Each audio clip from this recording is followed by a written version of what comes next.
Buenas tardes y bienvenidos a este segundo video sobre consolidación estatal, ¿no? Nos encontramos precisamente en el módulo de trayectorias estatales en la subsección, ahora que ya pudieron los que lo hicieron observar el primer video, con esta pequeña introducción hacia las trayectorias estatales y cómo las independencias o los surgimientos del nacimiento de los estados nacionales modernos en América del Norte van a afectar de manera profunda precisamente cómo se configura la región y cómo también es la integración que se ha dado en esta parte del continente, ¿no? En ese sentido, ahora lo que toca, ya que vimos la cuestión de la consolidación de el nacimiento y consolidación de los estados, o el nacimiento y las trayectorias, nos toca precisamente ver cómo es que estos estados comenzaron a desarrollarse de manera más completa, ¿no? Y en ese sentido, pues lo primero que hay que observar cuando vean las presentaciones, lo que hay que notar es que vamos a tener unas diferencias temporales muy marcadas, ¿no? Por ejemplo, a México le toma hasta finales del siglo XIX incluso hablar de ya un proyecto de nación concreto, ¿no? Que esto se da precisamente durante la presidencia de los liberales, de Juan Álvarez, de Juárez, etc., etc., etc., pero que no va digamos, a vislumbrarse de manera clara hasta que llega Porfirio Díaz al poder, ¿no? Comienza el proceso de desarrollo, comienza México a posicionarse como, por lo menos a ser reconocido como un actor dentro de la sociedad internacional, a entablar, aunque sea de manera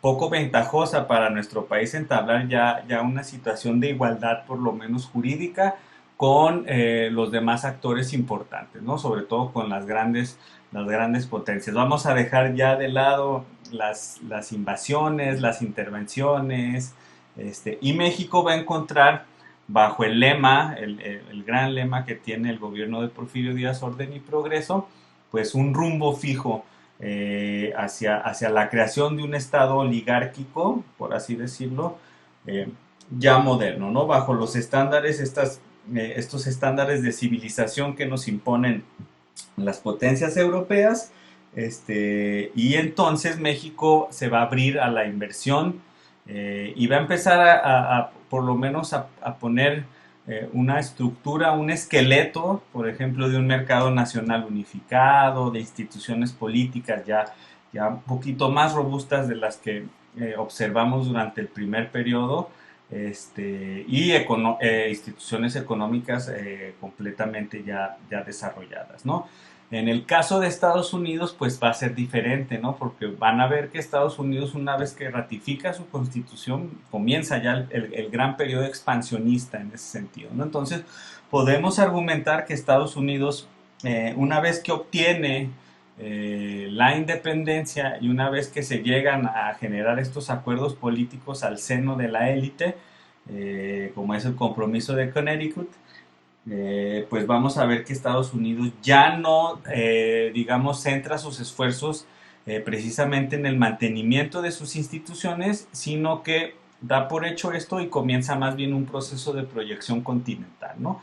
¿Cómo vamos a poder observar eso? Pues bueno, es muy fácil, ¿no? Con la compra de Luisiana, la obtención de la Florida, la anexión de Texas y finalmente, y después de la intervención que tiene el gobierno del norte en nuestro país, pues la compra, entre comillas, de Texas, de Nuevo México, perdón, y de California. Y entonces, con esto se va a dar por terminado, por así decirlo, el primer gran proyecto continental de los Estados Unidos, ¿no? Regido precisamente bajo la política del destino manifiesto, ¿no? Este sentimiento cuasi religioso que tiene el gobierno estadounidense de redimir el oeste del continente, ¿no? Quitárselo a los mexicanos para construir, llevar las instituciones políticas y económicas del este hacia el oeste y también ampliar ya su zona de influencia con miras hacia su consolidación en el Pacífico, ¿no? Que bueno, esto se va a dar precisamente con la denominada política de las cañoneras, cuando llega el Comodoro Perry a la isla de Japón, para abrir precisamente a dicho país asiático al comercio principalmente con los Estados Unidos de América, ¿no?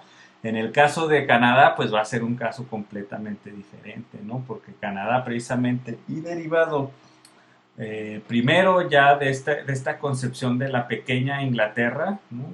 Ya de la, de, digamos que de la influencia completa del liberalismo, del pensamiento liberal en Reino Unido, pues va a conseguir cada vez más autonomía, ¿no? También como propulsor de esto, pues la guerra civil que sufren los Estados Unidos va a ser un gran aliciente para conformar lo que va a ser la Confederación y el subsecuente dominio de Canadá. Aunque, y a diferencia tanto de México como Estados Unidos, acabamos de estar hablando de una colonia todavía, ¿no? Una colonia con autonomía, sobre todo en sus asuntos domésticos, ya con una figura política importante, pero una colonia, ¿no? Cuya política exterior y algunas cuestiones de su legislación todavía van a estar muy ligadas a los designios del hombre, ¿no? Entonces, pues esas serían básicamente como algunas de las grandes ideas en las cuales gira precisamente esta subsección de consolidación estatal y que bueno, a partir de ahí van a ver que hay puntos más finos que desgraciadamente no vamos a poder tocarlos en este pequeño video, porque tendríamos que tener una clase completa para eso, pero que van a ser algunas pugnas políticas al seno de la élite, como por ejemplo en México entre positivistas y reyistas, que van a marcar completamente el desarrollo del Estado, ¿no? En el caso de Estados Unidos, por ejemplo, van a ver el surgimiento de Andrew Jackson, y esta democracia jacksoniana que tiene